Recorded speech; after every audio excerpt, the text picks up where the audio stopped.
Year हमने limits का chapter करा था ना, याद है? लिमिट्स, ठीक है। अब कंटिन्यूटी के लिए कोई भी फंक्शन कंटिन्यूस है या नहीं है, इसके लिए आपको कंडीशन सेटिस्फाई करानी होती है। अगर वो कंडीशन सेटिस्फाई हो जाती है तो हम कहते हैं फंक्शन कंटिन्यूस है। कंटिन्यूस का मतलब क्या है? जैसे साइन फंक्शन है वो कंटिन्यूस फंक्शन है, आप देखते हो उसका साइन का ग्राफ ऐसे बनता है, टूटता नहीं पीछे से। और अगर कोई ग्राफ ऐसे चला और यहाँ आके टूट गया फिर कंटिन्यू हो गया इस पॉइंट पर, तो ये क्या हो गया? Discontinuous function. This is called discontinuous function. तो कंटिन्यूस फंक्शन का क्या? अच्छा, ठीक है। तो कंटिन्यूटी के लिए क्या करना होता है हमें? एक तो हमें left hand limit, right hand limit और फंक्शन की वैल्यूज पॉइंट पर। मान लो मैं कहता हूँ कि f x is equal to a पर कंटिन्यूस है या नहीं है। फंक्शन कुछ भी हो सकता है, फंक्शन कहते हैं sine cos x square x cube कुछ भी दे देंगे फंक्शन। वो फंक्शन एक पर्टिकुलर पॉइंट देंगे कि भाई इस पॉइंट पर ये फंक्शन कंटिन्यूस है या नहीं है। अगर ये तीनों कंडीशन सेटिस्फाई हो जाती है, left hand limit right hand limit के बराबर और फंक्शन की वैल्यू उस पॉइंट पर सेम हो जाती है, तो हम कह देंगे कि फंक्शन कंटिन्यूस है, नहीं तो कह देंगे भाई डिसकंटिन्यूस। ठीक है। अब सबसे बड़ी बात ये है कि कितने बच्चों को LHL RHL नहीं आता है?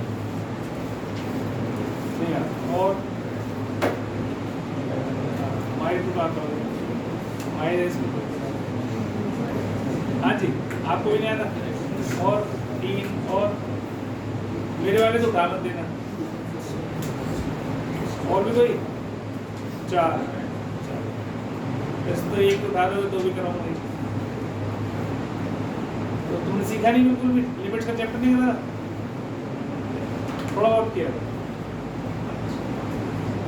चलो अब ध्यान देना, ध्यान से जो कराऊंगा उसको कर लेना। वैसे लिमिट्स वाला चैप्टर भी रिकॉर्डिंग पड़ी हुई है शायद पीछे, वो देख लेना जाके, उसको वहाँ से भी समझ में आ जाएगा। ठीक है, जिस बच्चे ने नहीं करा है। थोड़ा बहुत मैं यहाँ पर समझा रहा हूँ।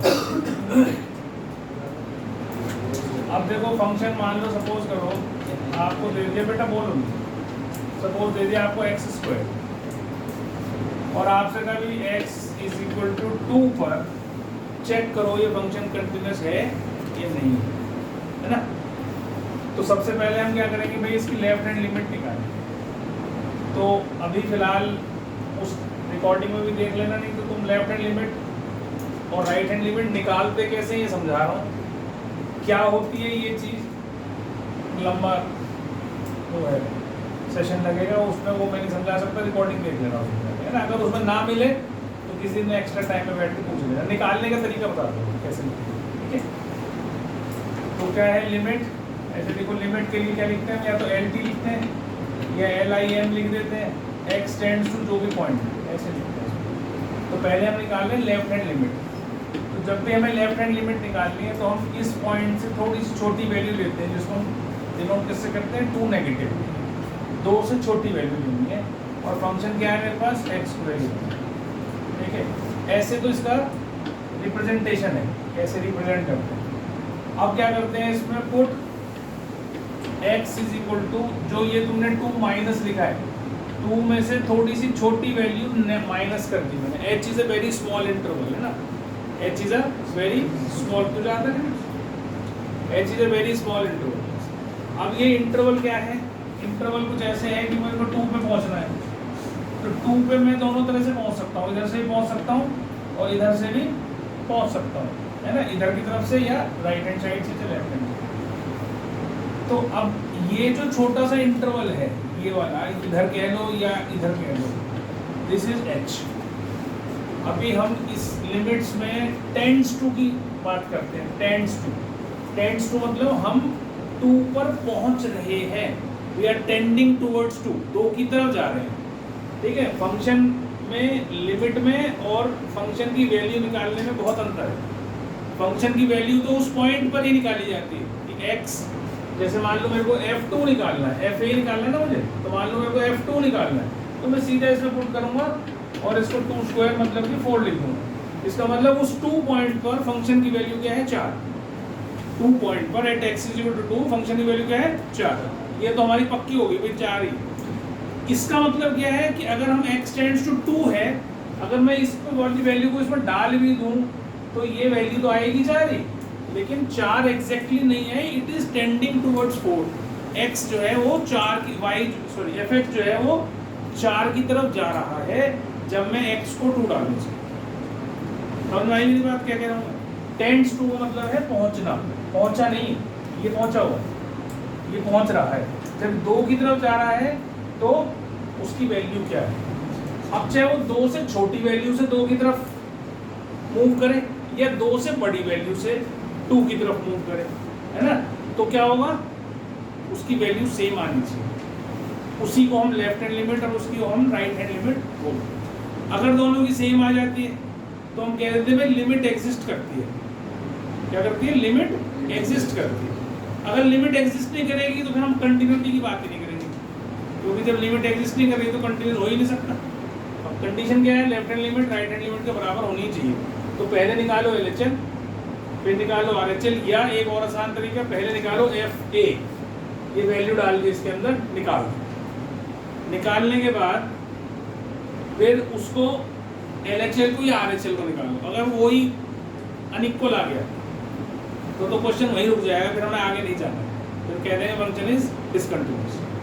पर अगर वो बराबर आ गया तो फिर तीसरी चीज निकालेंगे। तो ये सबसे आसान होता है निकालना, किसी भी फंक्शन का वैल्यू उस पॉइंट पे निकालनी सबसे आसान है। इसमें कुछ रखना ही नहीं, वैल्यू रखनी है, निकाल लेते हैं। जैसे सपोज करो fx, सपोज करो तुमसे कहा भाई sin x और x = π/3 पे आपको मान लो चेक करना है, तो सबसे पहले आप क्या करोगे? f π/3 निकालोगे, है ना।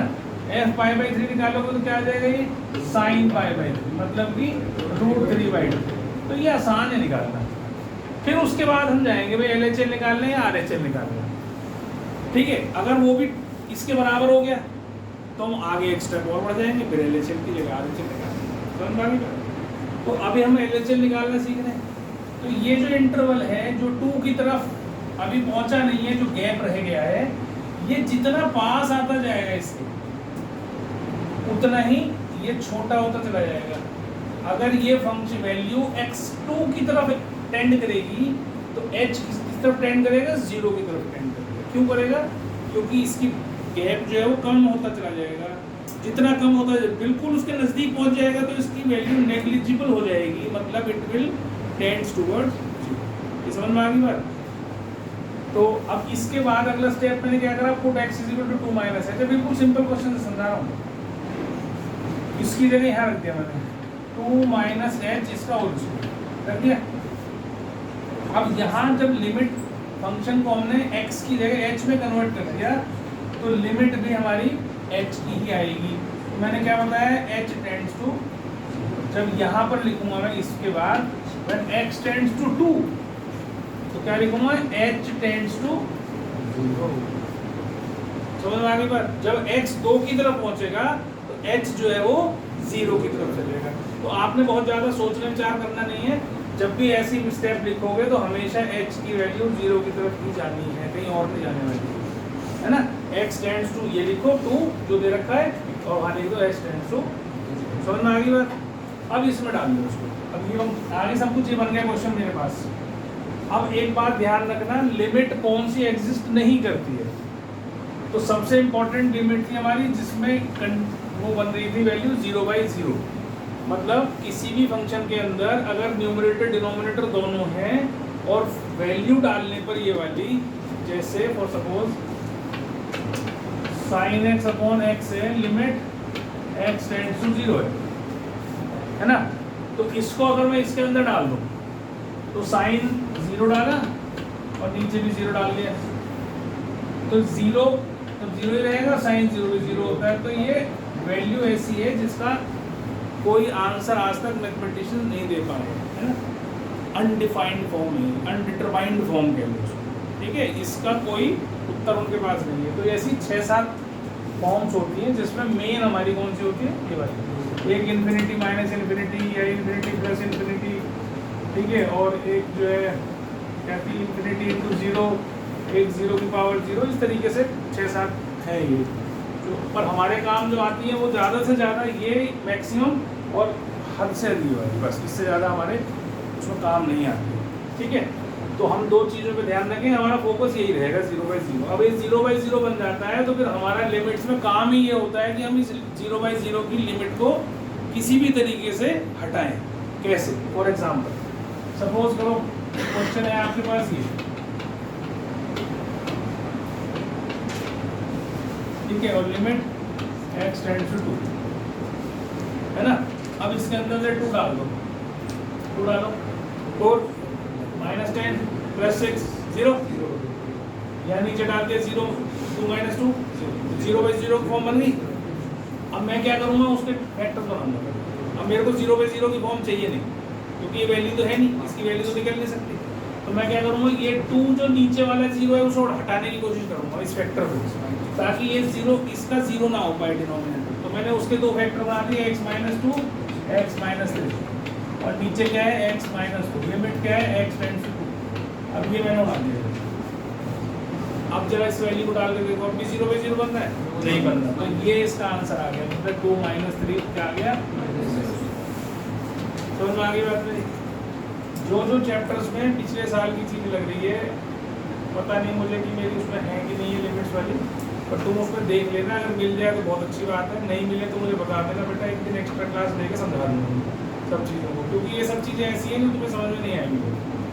अभी तो समझ लोगे, और तुमने एक बार, अब एक क्वेश्चन जरूर आना है इसका 3 नंबर का, एक कंटिन्यूटी या डिफरेंशिएबिलिटी, इनमें से एक चॉइस आती है। तो दोनों टॉपिक पिछले साल वाले ही हैं।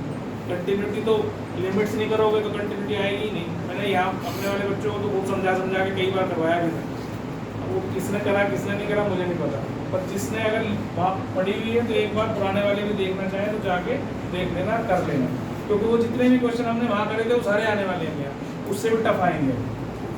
ठीक है, तो ये हो गया हमारा, क्या वैल्यू डाली मैंने इसमें। अब मैंने x0 डाला, x0 डाला तो 0 डाल दिया, 2 का स्क्वायर बचा, क्या बचा, ये भी 4 था, कहाँ गया वैल्यू, f2 कहाँ निकाली थी हमने, कहीं निकाली थी, ये था f2 निकाली थी, 2 का स्क्वायर 4 ही आ गया, ये भी 4 आ गया, ये भी 4 आ गया।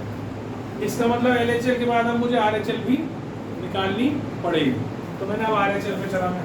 ठीक है,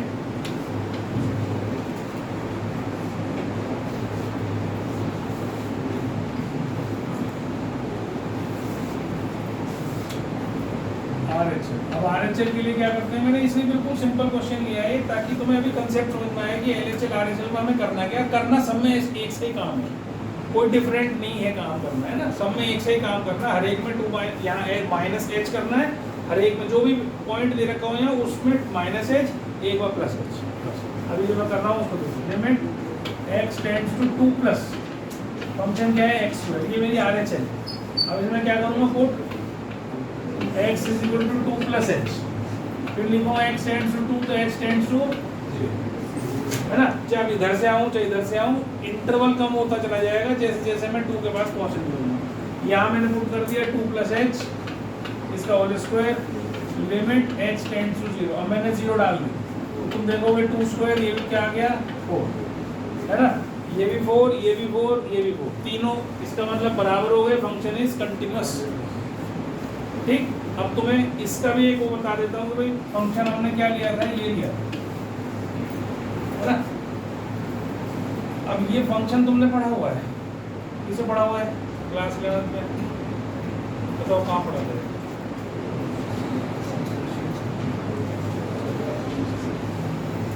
बताओ भाई टॉपर्स, बताओ टी शर्ट पहने बैठे तो कहाँ पढ़ा था ईशा जी, बड़ी जल्दी बोल गया यार। हाँ भाई मेरे टॉपर अलग ग्रीनवुड का टॉपर, सारे टॉपर हैं यहाँ पे, इसने क्लास में टॉप किया ना, क्या टीम बैठे हैं लोग, और भी कोई हो तो मैं कह नहीं सकता, तो किसी को नहीं आता 11वीं में टॉप करके 12वीं में भूल गए सब कुछ, क्योंकि जो 11वीं पढ़ाया था 12वीं थोड़ी याद रखना चाहिए। पैराबोला पढ़े थे, x square is equal to 4a पढ़ा था, यही नहीं है तूने बोला कहा, मनीमल बोला होगा। तो ये पैराबोला ही तो है। ये पैराबोला कैसा बनता था?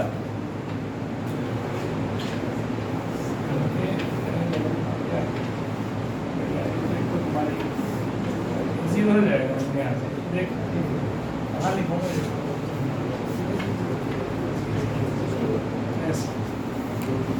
है ना। अभी कंटिन्यूस है ना, कहीं भी ले जाओ उसको, कितनी ऊंची उठा लो,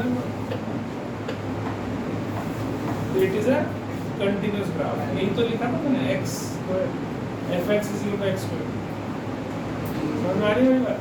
तो ये फंक्शन जो है कंटिन्यूस था, ये तो हम ग्राफ से सीख चुके थे पिछले साल, तो तुम्हें पहचान नहीं पाए वो बात अलग है, इसने अपना रूप बदल दिया इसलिए ऐसा हुआ, है ना। और नहीं तो ये बना देते तो तुरंत बता देते तुम इसकी क्या इक्वेशन है ना, ये बना देता तो भी बता देते। चलो बता दे बेटा। अरे ये तो कौन बोला है? अच्छा मनो में बोल रहा है, इसे तो भूल गया। X square y square is equal to, ठीक है। तो ये वाले अभी यूज करेंगे, इसलिए मैं तुम्हें रिवाइज करा रहा हूँ। ये जो हम अभी इंटीग्रेशन में अब से 3-4 महीने के बाद आएगा इसका नंबर, ठीक है, तो कम से कम लगेगी। एरिया ऑफ बाउंडेड रीजन एक टॉपिक आएगा इसमें इंटीग्रेशन में, जिसमें से 5 नंबर का क्वेश्चन आता है, तो उसमें करेंगे ये सारी चीज़ें, ठीक है। 5 का या 4 जितने का भी मैक्सिमम आता होगा वो उसका, ठीक है जी। तो अब हमने क्या सीखा? भाई left hand limit, right hand limit और फंक्शन की वैल्यू, तो तीनों बराबर हो जाते हैं तो हम कह देते हैं भाई कंटिन्यूअस फंक्शन है, ठीक है। और मैं कुछ क्वेश्चंस करा रहा हूँ, उसको ध्यान दो, आएंगी छोटी छोटी चीज़ें। अच्छा, अब एक चीज़ और बता रहा हूँ, फंक्शंस में हमने कई सारी चीज़ें पढ़ी थी, उनको मैं एक बार रिवाइज करा रहा हूँ ताकि जब इसमें आए तो वो तुम समझ सको, ठीक है। एक तो हमने मॉडुलस फंक्शन करा था, ठीक है। एक हमने ग्रेटेस्ट इंटीजर फंक्शन करा था। 2 फंक्शन हमने करे। क्या था बेटा ये? मॉडुलस और ग्रेटेस्ट इंटीजर फंक्शन कैसे डिफाइन करते थे? मॉडुलस फंक्शन ये तो हमने ऐसे लिख दिया। कैसे डिफाइन करते थे इसको हम? एक बार बता, दोबारा बता। x less than 0 minus x और x ग्रेटर देन 0 पे x होगा, ये बोल के दोनों लिखे है ना। वो सिग्नल फंक्शन याद कर लिए तो क्या दिमाग में आ रहा है? इज इक्वल टू 0 वाला यार, सिग्नल फंक्शन क्या था? ये मिक्स कर दिया मॉडुलस और सिग्नल में। क्या था बता signal?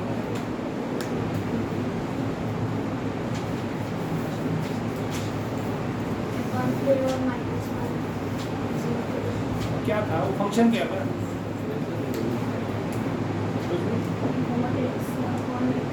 Very what x upon x, ये सिग्नल फंक्शन कहलाता है, ठीक है।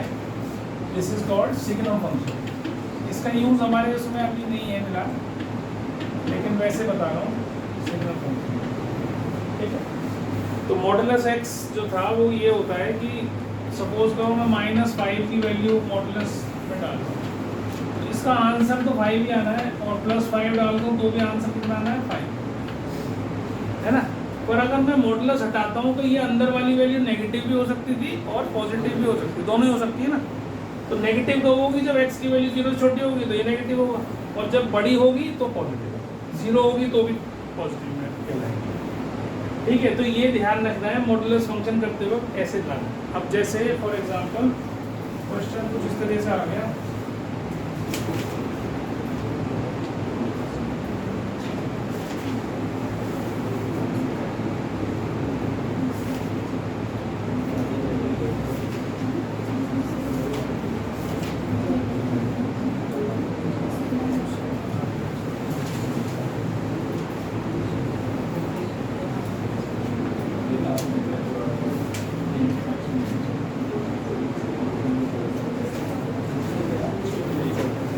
अब जैसे क्वेश्चन आता है हमारे पास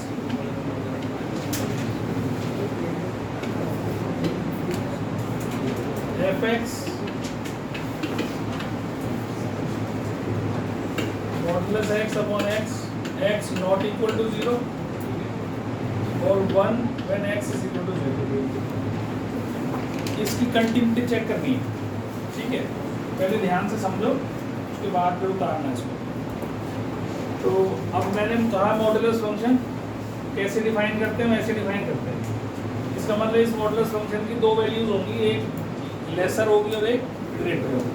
0 पर ये 1, तो ये सिग्नम फंक्शन डिफाइन कर रखा है इन्होंने, क्वेश्चन में सिग्नम फंक्शन ही दे रखा है। ये this is called signum function. Signum function कैसे है? सिग्नम फंक्शन नहीं है, सॉरी सिग्नम नहीं है, सिग्नम फंक्शन ये है खाली बस, लेकिन 0 पर हमारी वैल्यू यहाँ पर 1 आ रही है। अब इसको देखो ध्यान से क्या करना है, इसकी जगह इसको डिफाइन करने का तरीका इन्होंने क्या दिया है कि भाई या तो 0 हो या 0 ना हो, है ना। अगर 0 है तो वैल्यू कितनी है, अब इसको चेक करना है x इक्वल टू 0 पर मुझे जो मेरा कंटिन्यूटी चेक करनी है, वो चेक करना है कि ये function at x equal to 0 continuous है या नहीं है। तो मेरा काम क्या है, सबसे पहले मैं f0 निकालूंगा। f0 मतलब जहाँ पर x की वैल्यू 0 है, x की वैल्यू 0 है तो इसकी वैल्यू फंक्शन की वैल्यू क्या है 1, है ना। fx की वैल्यू 1 है एट x इक्वल टू 0। इसका मतलब ये ऐसे पढ़ते हैं इस फंक्शन को, fx की वैल्यू ये है जब x 0 नहीं है और x की वैल्यू 1 है अगर x 0 है। तो f0 कितना हो गया मेरा 1 हो गया। ये तो पहला वो निकल गया मेरा, ये फंक्शन की वैल्यू निकाल f0 निकाल दी। समझ में आगे बात। अब मेरे को निकालनी है LHL और RHL। तो मैंने इसको अब LHL निकालते वक्त क्या करूँगा, limit x tends to 0 minus 0 से छोटा, है ना। माइनस लिखा था ना, पहले 2 था तो 2 माइनस लिखा, अब 0 है तो 0 माइनस लिखूंगा। तो जहाँ पर फंक्शन में x की वैल्यू है वहाँ पर क्या करूँगा मैं, अभी तो मैं ये लिख रहा हूँ खाली, जब x लिखा है तो x में लिखूंगा, जब h टेंड्स टू 0 हो जाएगा, जब यहाँ पर मैं 0 माइनस h कर दूंगा और यहाँ पे क्या कर दूंगा 0 माइनस, जहाँ जहाँ x है मैं वहाँ पर 0 माइनस h कर दूंगा। समझ में आ गई बात। अब इसको जब खोलूंगा मैं 0 माइनस h मीन्स क्या, h भाई नेगेटिव का मॉडुलस क्या होगा पॉजिटिव, और नीचे क्या माइनस h, कट गया, क्या आ गया, और ये क्या आएगा, तो फंक्शन कंटिन्यूस नहीं है, डिसकंटिन्यूस फंक्शन, है ना। अब अगर मैं RHL निकाल लेता पहले, अगर बाई चांस मैं RHL निकाल रहा था तो क्या करता, limit x tends to 0 positive और फिर यहाँ पर वही रखता है x की वैल्यू। फिर बोल रहा हूँ जब x की लिमिट है तो x में ही होना चाहिए, यहाँ h नहीं डाल देना। कभी यहाँ x की लिमिट है और फंक्शन h में लिख रखा होगा, गलत हो जाएगा। तो यहाँ डालो 0 प्लस h और नीचे भी डालो 0 प्लस h और लिमिट डालो h टेंड्स टू 0। तो आप देखोगे h अपॉन h आ जाएगा जो कि क्या आ गया 1। अब अगर मान लो क्वेश्चन करते वक्त आप पहले ये निकालते फिर RHL निकाल लेते तो फिर आप यहाँ पहुँचते, है ना। तो फिर तीनों स्टेप करने पड़ते ना मुझे, लेकिन अगर मैंने यहाँ निकाला फिर LHL निकाल लिया, मुझे दिख गया भाई तो नेगेटिव है, तो फिर ये निकालने की जरूरत नहीं है। तो बस वहीं छोड़ दो, कह दो कि this is not equal to LHL therefore function is discontinuous. तो मैं आगे बात, इस तरीके से क्वेश्चंस आपको करने हैं। ये मॉडुलस फंक्शन का फंक्शन मैंने बताया, इसकी वैल्यू नेगेटिव भी हो सकती है और इसकी वैल्यू पॉजिटिव भी, दोनों वैल्यूज हो सकती है। अभी और आएंगे मॉडुलस के फंक्शंस के क्वेश्चन जब कराऊंगा उसको, ठीक है। इसको तो आपको पता है।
ग्रेटेस्ट इंटीजर फंक्शन में लिख लो, ये समझाऊंगा क्या होगा।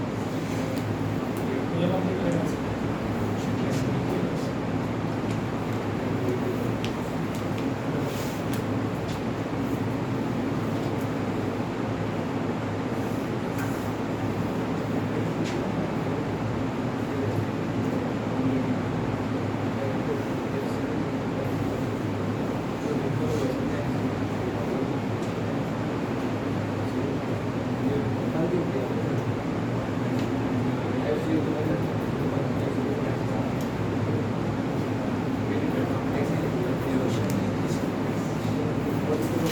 चलो आगे चलो, लिख लिया सबने?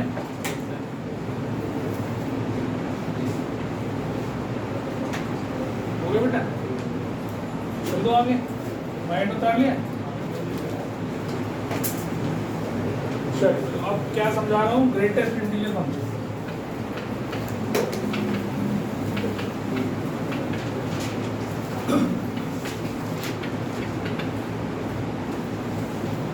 तो y इज इक्वल टू, इसको ग्रेटेस्ट इंटीजर फंक्शन को ऐसे लिखते हैं। ये तो यहाँ मैंने तुम लोगों को कराया था, स्टेप फंक्शन भी बोलते हैं इसको, क्योंकि इसका ग्राफ जो है वो स्टेप की तरह बनता है। वो तो हम कर नहीं रहे। तो ग्रेटेस्ट इंटीजर फंक्शन की वैल्यू निकलती कैसे, उसका मतलब क्या होता है वो समझा रहा हूँ। ठीक है, अगर मैं x की वैल्यू इसमें 2 डाल देता हूँ इसके अंदर, तो 2 का ग्रेटेस्ट इंटीजर फंक्शन की वैल्यू हो जाती है 2।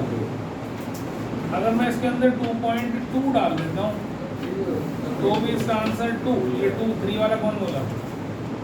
3 किसने बोली? इसने 3 बोला, इसने भी 3 होगी। किसने बोला? बोला अच्छे बोला। हाँ मैंने बोला है, पक्की बात है। मैं नहीं बोला, फिर पता किसने बोला है? मेरे को तरीके से सुनाई दी।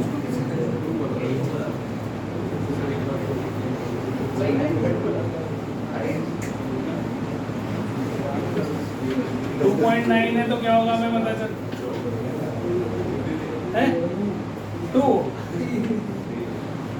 अब 3 होगा 2.9999। अब क्या होगा? अरे भी 2 ये बोला था तुमने, किसी ने बदमाशी कर, मेरे को आवाज कैसे आ सकती है? 2.999 है तो ये 2 होगा। इसका मतलब क्या होगा? देखो नंबर 9 पर 0 है, ये 1 है, ये 2 है ना? तो 2 पर वैल्यू 2 ही रहेगी क्योंकि इट इज इंटीजर। अगर इंटीजर है तो इंटीजर ही उसका आंसर आएगा। अगर इंटीजर से बड़ा है, मान लो यहाँ 3 है, अब मैंने लिखा 2.2, 2.2 कहाँ आएगा? यहाँ आएगा 2.2 है ना? इससे पहले वाला जो इंटीजर होगा वो आंसर हो जाएगा तुम्हारा। बात समझ रहे हो? जैसे मान लो मैं कहूँ 2 माइनस के, कोई वैल्यू एक्सप्रेस, ये तो है नहीं 2 माइनस 3 लिखूँ, के स्मॉल वैल्यू होगी। जैसे 2 माइनस एच लिखूँ, तो तुमने अभी स्मॉल इंटरवल लिखा, तो इसकी वैल्यू क्या होगी? इसकी वैल्यू होगी 1। 2 से बहुत थोड़ा सा छोटा, 2 से छोटा मतलब यहाँ आ गया, मान लो 2.9, 2 से छोटा मतलब 1.9 आ गया। तो 1.9 से पहले कौन सा इंटीजर है? 1। समझ में आई मेरी बात? और मान लो मैं इसमें लिख दूं 2 प्लस एच, तो इसका क्या आंसर होगा? 2, क्योंकि 2 से थोड़ा सा बड़ा यहाँ, तो उससे पहले वाला आंसर वो इंटीजर क्या हो जाएगा? 2। तो इसका आंसर क्या हो जाएगा? तो ये सारे मैंने 2 से बड़े लिखे थे ना, 2 plus H. Plus H means वो वैल्यू जो इनके बीच में कहीं पर है, जिससे तो 2.999 एच ये भी हो सकता था, ये भी हो सकता था, ये भी हो सकता है, 2.1 भी हो सकता है। सबकी वैल्यू क्या होगी? 2। लेकिन अगर इसमें थोड़ा सा भी कम कर दूं मैं, तो इससे पहले वाला इंटीजर। और अगर ये नेगेटिव नंबर हो, मान लो ऐसे होता, तो इसका आंसर -3। ये -1, ये -2, ये -3। अब -2.1 कहाँ था? यहाँ। इससे पहले वाला इंटीजर क्या होगा? वो इधर में चल रहे हैं ना हम, तो इससे पहले वाला इंटीजर क्या होगा? -। तो ये चलना हमने इधर को ही है, राइट से लेफ्ट की तरफ। तो जब भी आंसर आएगा आपका, वो इधर की तरफ ही आएगा, चाहे नेगेटिव हो चाहे पॉजिटिव हो। अब ये मत कर देना -2 के बाद 1 -1 बना दिया, वो बढ़ा दिया तुमने नंबर, कम करना है। नेगेटिव में नंबर कम हो जाता है ना, जितना बड़ा नंबर उतना ही छोटा हो जाता है। तो -2 पॉइंट समथिंग का वैल्यू माइनस। तो इस तरीके से ये ग्रेटेस्ट इंटीजर फंक्शन हमें यूज करना है। अभी मैं एक क्वेश्चन कराऊंगा इसका, जब बताऊंगा इसका यूज करना।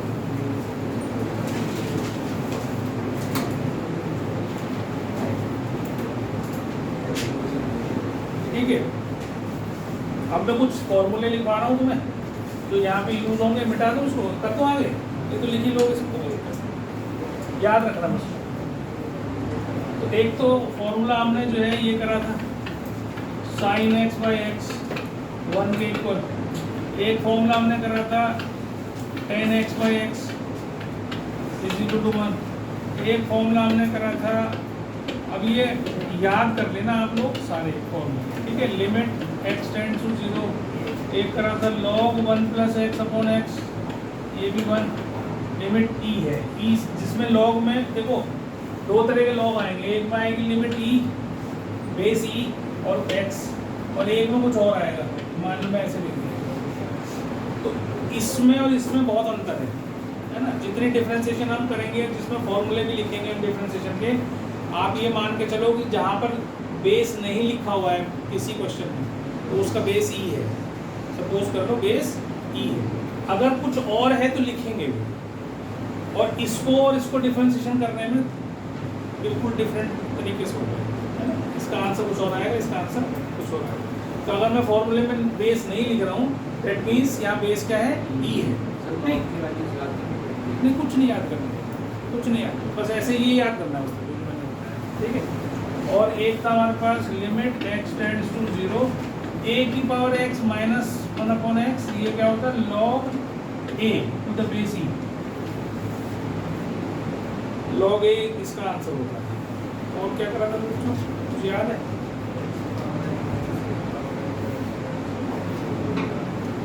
बस यही करें, शायद फॉर्मूले जब आएंगे तो सामने जब आएंगे।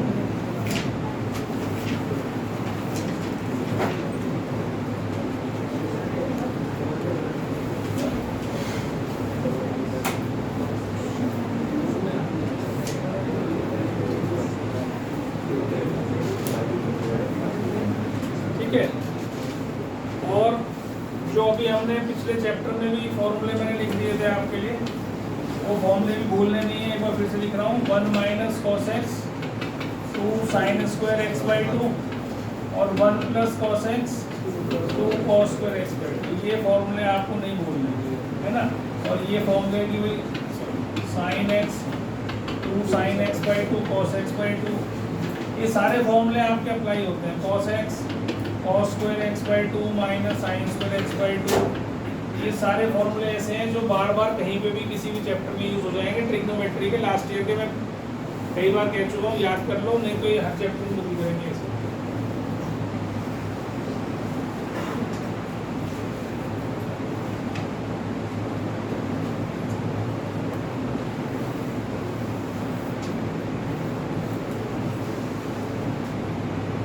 उतार लो फटाफट, तुमने उतार लिया, अच्छा हो गया, चलो आगे।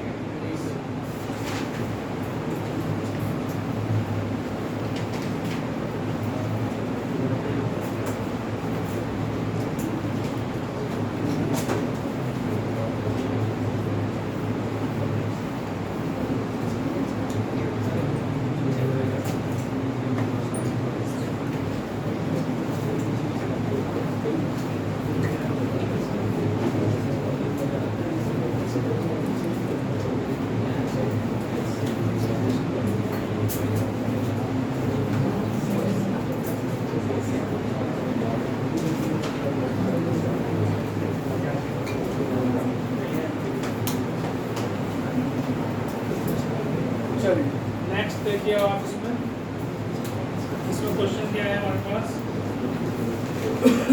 F x is equal to x sine 1 by x और x is 0, x not equal to 0 and x is equal to 0।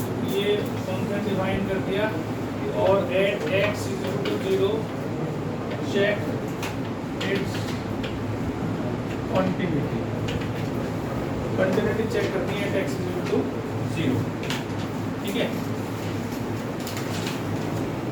तो सबसे पहला काम मैंने बताया कि भाई f0 निकालो, 0 पे चेक करनी है ना, f0 कितना है 0, ये ले रखा है h0, fx की वैल्यू कितनी है 0, एक काम तो हो गया। फिर हमने कहा भाई LHL निकालो, LHL निकालो, लिखते रहोगे तो समझ में नहीं आएगा, मैं फिर बोल रहा हूँ जब पढ़ाता हूँ उस टाइम तो पेन रख दिया, नहीं तो समझ में नहीं आएगा। अब तक करते आ रहे हो यही काम, अब तक क्या समझ के आए, कुछ भी नहीं। Limit x tends to 0 negative, 0 से छोटा, फंक्शन क्या x sin 1/x, sin 1/x, ये एंगल है इसका, ठीक है। अच्छा सॉरी,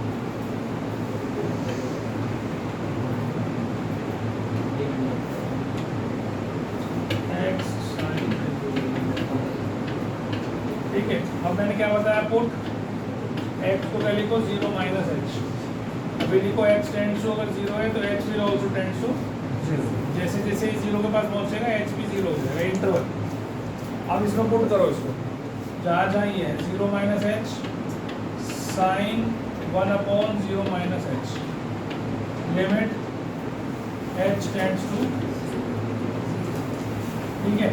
अब देखो ये तो माइनस h है, अब ये भी एंगल कैसा हो जाएगा नेगेटिव, यही तो बना, ऐसा एंगल है ना, तो नेगेटिव है, तो sine of minus theta is minus sine theta, तो इसका माइनस भी फिर कहाँ आ जाएगा, बाहर आ जाएगा, ये भी माइनस और इस एंगल का भी माइनस बाहर आ गया तो प्लस हो गया, तो ये ऐसे बन गया h sin 1/h, है ना, और लिमिट क्या होगी h टेंड्स टू 0। अब इसकी वैल्यू कैसे निकालें,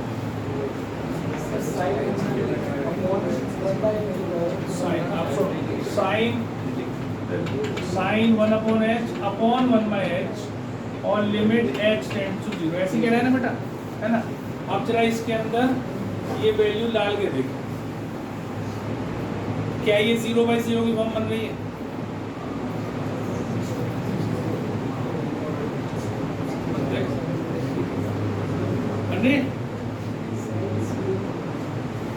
साइन 0 रखने पर, साइन 1/0 रखने पर, h 1/0 रखने में क्या ये 0.0 की फॉर्म बन रही है, कैसे बन रही है ना,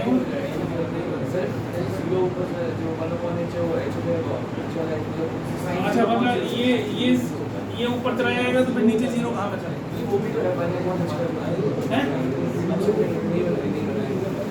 वो तो फंक्शन ही था, ये तो फंक्शन ही है ना। पहले उसने मेरे को तनुज ने ऐसे लिखवाया कि ये तो 1 हो जाएगा, लेकिन मैं कह रहा हूँ कि जो फॉर्मूला होता है तुम्हारा, वो फॉर्मूला कब अप्लाई होता है, अभी तो समझाई थी मैंने बात कि अगर ये फॉर्मूला 1 लिख रहा हूँ मैं, तो ये जब ही है जब ये 0/0 की फॉर्म है, ये तुम लोगों को तो आना चाहिए, पिछले साल में समझाया था। कोई भी फॉर्मूले, जितने तुमने फॉर्मूले लिखे हैं सारे, उनमें सब में अगर आप वैल्यू डालोगे तो 0/0 की फॉर्म बनती है, और वो कैसे प्रूव हुए हैं वो आपको समझ में नहीं आएगा, क्योंकि सबकी एक्सपेंशन है, साइन की, कॉस की, लॉग की, एक्स की सबकी एक्सपेंशन है, जो कि आपके कोर्स में नहीं है, दूर दूर तक पिछले 15 साल से नहीं है, ठीक है। बस ये आपको याद करना है भी फॉर्मूला ऐसा होता है, ठीक है। तो ये इससे ये फॉर्मूला बना हुआ है, शायद एक दो तो मैंने करा के भी दिखाई थी पिछले साल, तो वो एक्सपेंड करके बताया था। चलो कोई बात नहीं, तुम्हें उससे कोई मतलब नहीं। तो हमारे जितने भी फॉर्मूले हैं वो फॉर्मूले जब ही अप्लाई होंगे जब 0/0 की फॉर्म बन रही होगी, और ये 0/0 की फॉर्म नहीं बन रही। देखो इसको मैंने 0 डाल दिया, इसको भी 0 डाल दिया, 1/0 क्या होता है, ये तो इन्फिनिटी हो गया, और ये साइन इन्फिनिटी हो गया कि नहीं। साइन इन्फिनिटी की वैल्यू क्या होगी पता ही नहीं, पता है, बोल जोर की बोल, -1 से 1 के बीच में होगी, लेकिन 1/0 की फॉर्म कभी भी नहीं आती। इतना बड़ा एंगल हम नहीं लिख सकते, बहुत बड़ा हो, ये लिख सकते हैं कि भाई 1000 कर लो, लाख कर लो, 10 लाख कर लो, लेकिन ये नहीं कि इनफाइनाइट वैल्यू लगा दी इसके अंदर, तो ये कंडीशन सेटिस्फाई नहीं होगी। लेकिन अगर अब नहीं होगी तो फिर कैसे करूँगा, मान लो ये बन गया, अब इसको सॉल्व कैसे करूँ। अगर मैं इसमें डाल दूँ, इसको h को 0 डाल दिया और ये साइन 1/0 डाल दिया, है ना, तो साइन 1/0 भी अगर मैं डाल रहा हूँ इसके अंदर, तो ये बहुत एक जो साइन की वैल्यू है वो तो हमने पढ़ा हुआ है भाई, -1 के और 1 के बीच में ही रहती है, चाहे कितना भी बड़ा एंगल डाल दें, है ना। तो ये जो वैल्यू निकलेगी हमारी, ये वैल्यू हमेशा एक फाइनाइट वैल्यू ही निकल के जाती है, इनफाइनाइट वैल्यू नहीं हो सकती। ये वैल्यू फाइनाइट वैल्यू निकलेगी, और जीरो को किसी फाइनाइट वैल्यू के साथ अगर हम मल्टीप्लाई करते हैं तो क्या बनता है, जीरो ही आता है। तो ये क्या हो गया हमारा, तो इसकी जो लिमिट है वो हमारी क्या आ गई, इसकी लिमिट जीरो।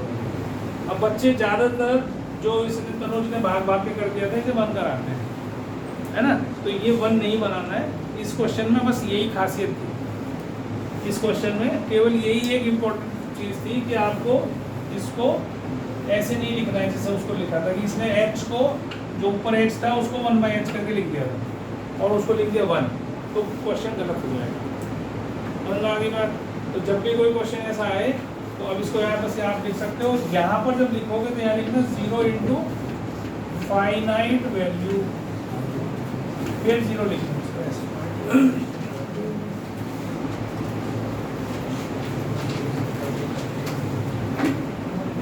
कुछ भी हो सकती है, -1 से 1 के बीच में कोई भी वैल्यू हो सकती है। अभी तो हमने LHL निकाली है ना, 0 निकला ना, पहला भी 0 निकला, अभी RHL और निकालनी है, अभी तो LHL निकली।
और इसमें इसके साथ ये भी दे दोगे तो बहुत अच्छा हो जाएगा, जो मैंने लिखा था ना ये, इसका रीजन कोई इसके बीच में लाइक करेगी तो टीचर समझ जाएगा कि इसको पता है क्यों फाइनाइट होगा।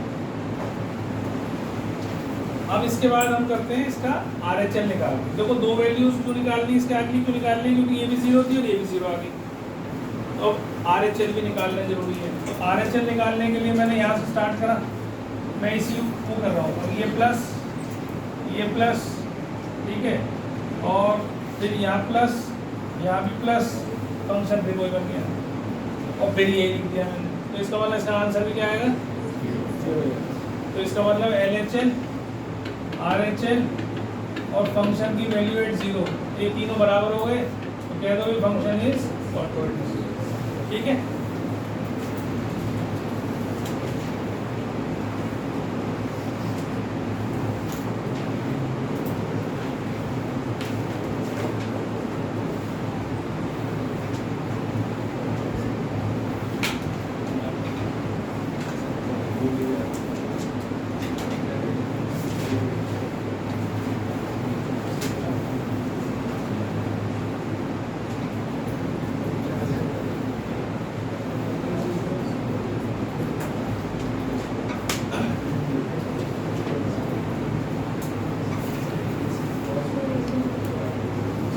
चलो आगे, इसे तो कर लोगे।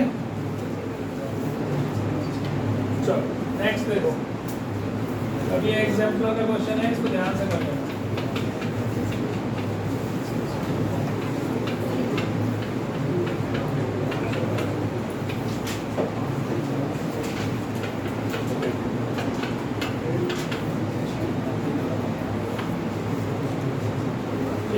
x इक्वल टू 0 पर मुझे चेक करना है कंटिन्यूस है या नहीं है। पहले ध्यान से समझ लेना इसको, उसके बाद फिर करना। थोड़ा डिफरेंट टाइप का क्वेश्चन है, किस तरीके से करेंगे वो देखेंगे आप। तो सबसे पहला काम तो f0 तो 0 है ही, 0 पे ही रखा है ना। अब हम निकाल रहे हैं LHS,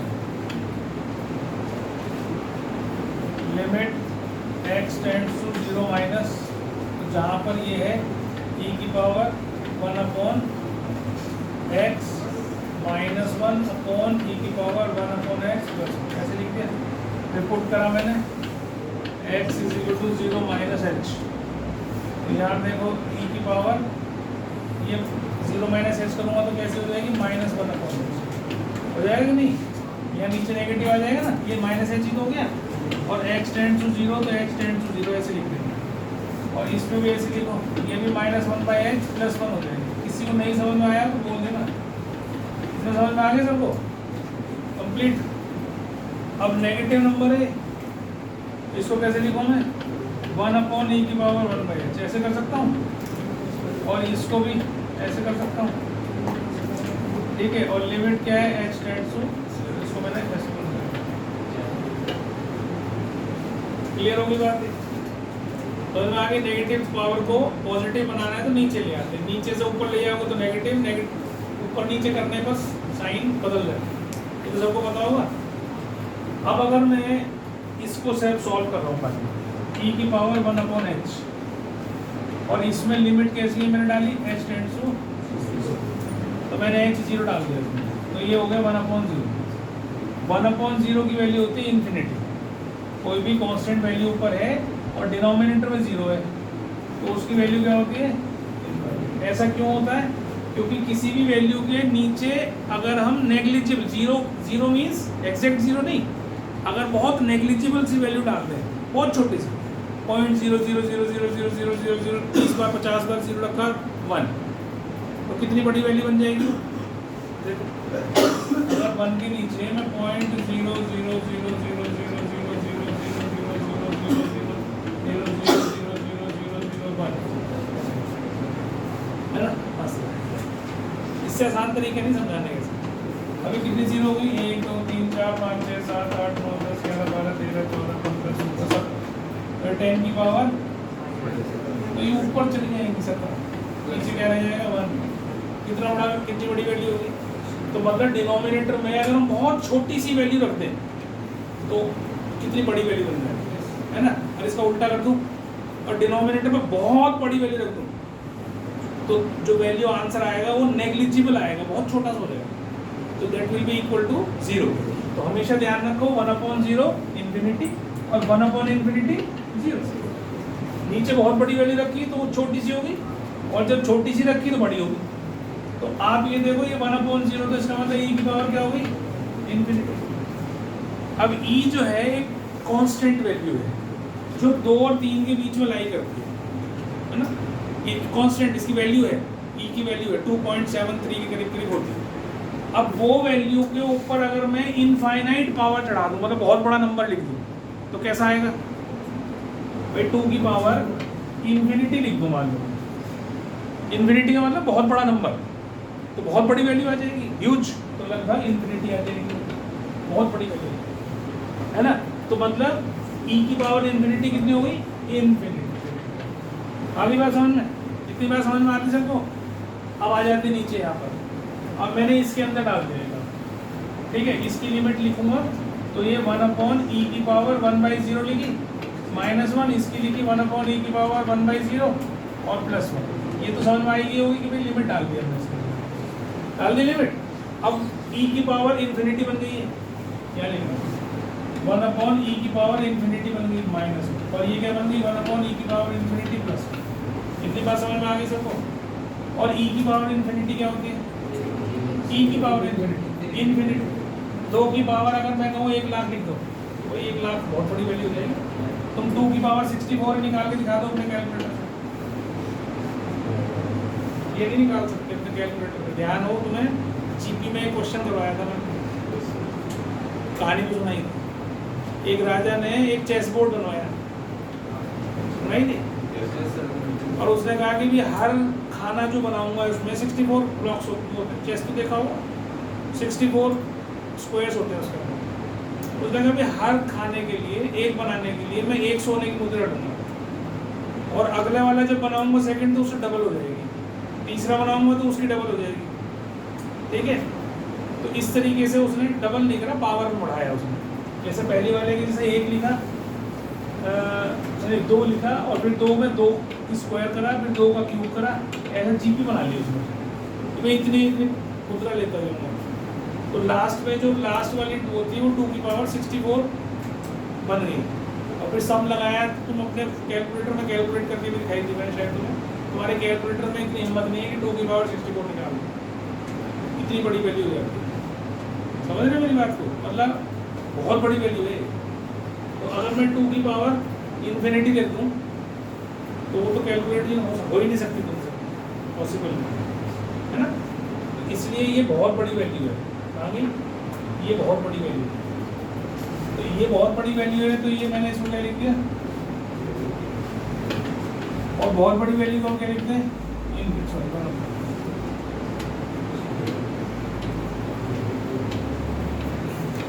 और 1/∞ क्या होगी, और ये भी 0 प्लस। तो आंसर क्या आ गया, वो क्या था, 0 पर क्या था, ये माइनस होना है। आंसर हमारा इसका मतलब फंक्शन हो गया डिस्कंटिन्यूअस। समझ में आ गई बात। अभी मैं इसकी RHL भी निकाल के दिखाता हूँ, है ना, वो भी आनी चाहिए, क्योंकि LHL भी निकली, RHL भी निकली है। अब LHL निकालने का तरीका अलग, RHL का अलग हो जाएगा। अभी बताऊंगा कैसे करेंगे, पहले से उतार लो फटाफट।